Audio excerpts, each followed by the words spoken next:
जय जय रघुवीर समर्थ. समर्थ म्हणतात की आपण एखादी वस्तू खरेदी करताना खूप चौकशा करून विचार करूनच ती खरेदी करतो.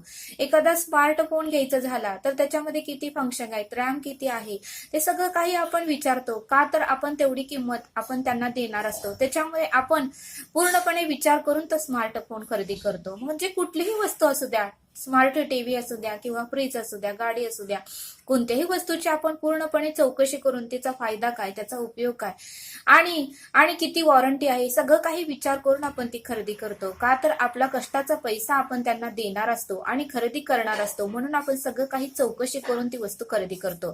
तसं समर्थ म्हणतात की आपलं आयुष्य ही लाख मोलाचं आहे. आपल्यालाही प्रत्येक क्षणाचा उपयोग करून घेता आलं पाहिजे. प्रत्येक क्षणाचा आपल्याला आनंद घेता आलं पाहिजे. कारण क्षण क्षण आपल्या आयुष्यातून निघून जातात असं समर्थ आपल्याला ते सांगतात.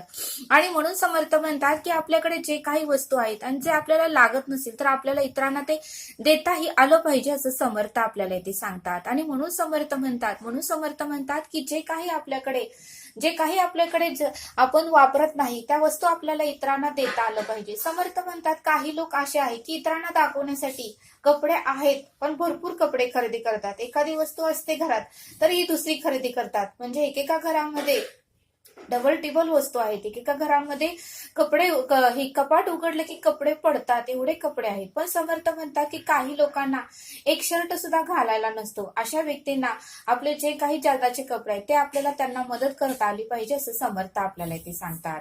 समर्थ आपल्याला एक छोटासा बोध सांगतात. समर्थ म्हणतात की एका गावामध्ये गुरु होते आणि ते गुरु सर्वांना निरूपण सांगत होते, श्रवण सांगत होते आणि भरपूर शिष्य त्यांच्या आश्रमामध्ये येत होते आणि सर्व काही श्रवण वगैरे ऐकत होते. आणि रोज ते शिष्यांना 1.5-2 तास तरी निरूपण सांगत होते. पण असंच काही दिवस चालत असताना एक शिष्य मात्र गुरुदेवांचा आला नाही. त्यावेळेस गुरुदेव म्हणत होते की तो शिष्य का येत नाही. 1-2 महिने गुरुदेवांनी वाट पाहिली आश्रमामध्ये, पण तो काही आलाच नाही. पण ज्यावेळेस सगळे शिष्य आले, निरूपण झालं, श्रवण झालं, सगळेजण आपापल्या घरी निघून गेले, त्यावेळेस गुरुदेवांना मात्र आश्रमामध्ये चैन पडेना की माझा शिष्य का आला नाही. तो नेमाने येतो, नित्य नेमाने येतो, कधीही श्रवण निरूपण चुकवत नाही. मग तो आता महिना झालं का आला नाही. कदाचित तो आजारी असेल किंवा कदाचित काहीतरी प्रॉब्लेम झाला असेल, आपण बघायला पाहिजे. त्यावेळेस गुरुदेवांनी ठरवलं की आज आपण त्याच्या घरी जायचं आणि तो का येत नाही या प्रश्नाचं उत्तर आपण त्याला विचारायचं. त्यावेळेस गुरुदेव त्या शिष्याच्या घरी गेले आणि शिष्याचं घर थोड्या अंतरावरच होतं. त्यावेळेस तो शिष्य घरामध्ये जे काही किरकोळ कामं आहेत ते करत होता. म्हणजे कुऱ्हाडीला धार लावणे, लाकड फोडणे अशी कामं तो करत होता. त्यावेळेस गुरुदेव त्याच्या घरी गेल्यावर त्याला खूप आनंद झाला. त्याने गुरुदेवला पिण्यासाठी पाणी दिलं आणि चटई टाकली. त्याच्यावर गुरुदेवांना बसायला सांगितलं. गुरुदेवांना चहा केला, गुरुदेवांना जेवण दिलं आणि त्यावेळेस गुरुदेव म्हणाले, अरे बाळा, तू महिना झालं माझ्याकडे निरूपण आणि श्रवण ऐकण्यासाठी येत नाही.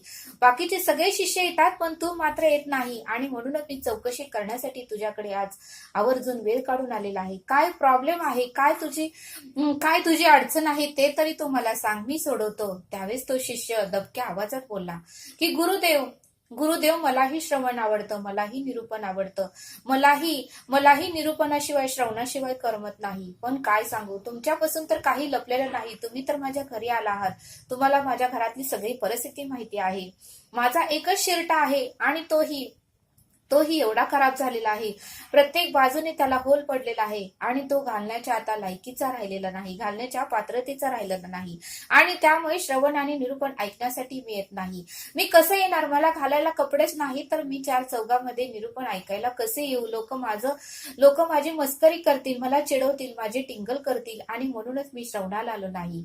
आणि म्हणूनच मी ठरवलं की थोडेफार पैसे मिळवूया, शर्ट खरेदी करूया आणि मगच निरूपणाला जाऊया. आणि म्हणूनच मी महिना झाला लाकडं तोडण्याचं काम करत आहे, कुऱ्हाडीला धार लावण्याचं काम करत आहे की जेणेकरून मला 4 पैसे येतील आणि मी बाजारात जाऊन 1-2 शर्ट तरी खरेदी करू शकेल.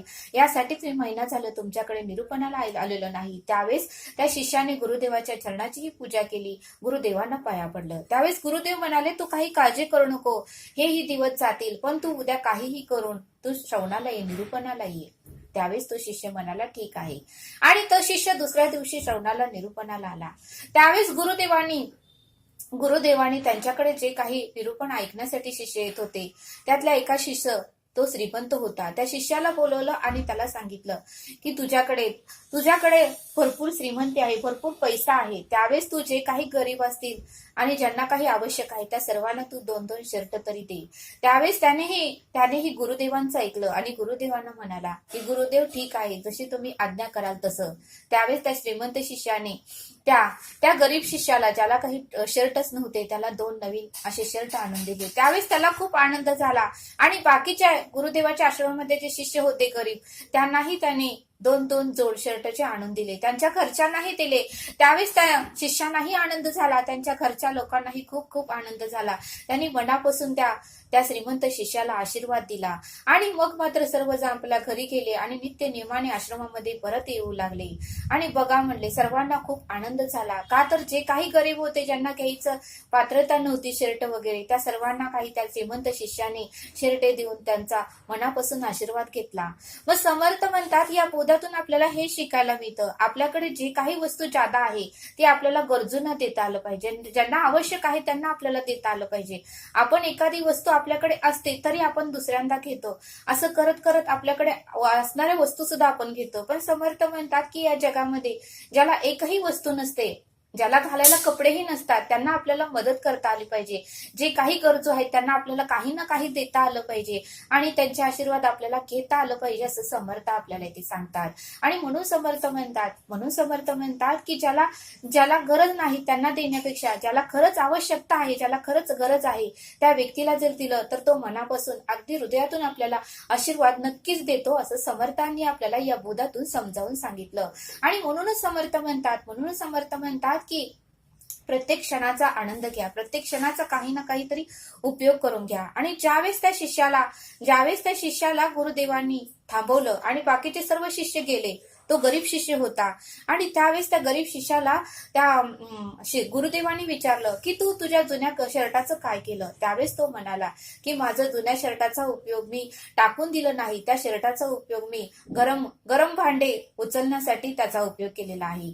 मग ते गुरुदेव म्हणाले तुझे जे गरम भांडे उचलण्याचे अगोदरचे कपडे होते त्याचं तू काय केलं. त्यावेळेस तो शिष्य म्हणाला तेही कापड मी फेकून दिलं नाही, त्या कापडाचाही उपयोग मी फरशी पुसण्यासाठी केला.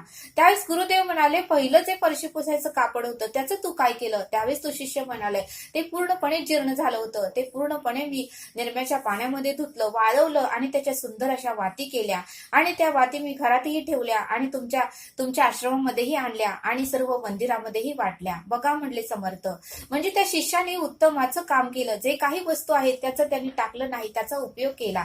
जे काही पुराणे कपडं होतं त्याचं त्यांनी गरम भांडे भरण्यासाठी केलं आणि फरशी पुसण्यासाठी केलं आणि जे काही राहिलेलं वस्त्र होतं, जे काही राहिलेलं कापड होतं तेही स्वच्छ धुवून त्यांनी त्याच्या वाती केल्या आणि मंदिरामध्ये पूर्णपणे दिवे लावले आणि घरामध्येही दिवे लावले. त्यावेळेस मात्र गुरुदेवांना खूप आनंद झाला आणि गुरुदेवाने आपल्या शिष्यांच्या पाठीवर एक शब्बासकी दिली. बघा म्हणले समर्थ, म्हणजे या बोधातून आपल्याला हे शिकायला मिळतं, जे काही अगोदरच्या वस्तू आहेत त्याचाही आपल्याला उपयोग करून घेता आलं पाहिजे. आपलं आयुष्य ही असं क्षण करून वाया जात आहे. आपल्या आयुष्यामध्येही प्रत्येक क्षणाचा आपण उपयोग करून घेता आलं पाहिजे. प्रत्येक क्षणामध्ये आनंद आणि सत्कर्म आपल्याला करता आलं पाहिजे, कारण आपलं आयुष्य कधी संपेल, बालपणातून म्हातारपण कधी येईल हे आपल्यालाच कळत नाही. म्हणून समर्थ म्हणतात की आज करू, उद्या करू, मी श्रीमंत झाल्यावर करू, असं म्हणूच नका. प्रत्येक क्षणाचा आनंद घ्या, प्रत्येक क्षणाचा उपयोग घ्या, कारण मृत्यू कधी येईल हे सांगता येत नाही. म्हणून समर्थ म्हणतात की कोण समय येईल कैचा, नाही या देहाचा भरोसा,